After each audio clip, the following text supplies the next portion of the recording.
বিচাৰি তথাপিতো বলবীৰ্য দেখি তোমাৰেই সমকক্ষ যে হৈছে অনুমান কিন্তু তুমি ভবাৰ মতে যক্ষ ৰক্ষ নাট নয় দেৱগন্ধৰ্ব কিন্নৰ একোৱেই নহয়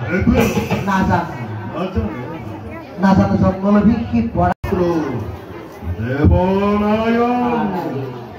সোণাদৈত্যবী হিৰণ্যাক্ষ কওঁ সংক্ষেপতে নাৰায়ণ কম্পমান তোমাৰ নামত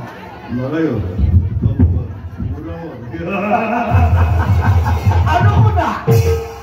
এই দ্ৰব্যৰ শক্তিহীন আজি বোলে সৌ পথৰ ভিক্ষাৰী তোমাৰ ভয়ত সকলো দেৱতাই চক্ৰবেগ ধৰি বনে বনে কৰিছে ভ্ৰমণ গতিকে চিন্তা কৰি সি সোম পৰৰীয়া দেৱতা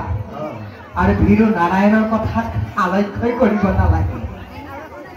নিজ চকুৰে দেখিলো যে বীৰেন্দ্ৰ কেশৰী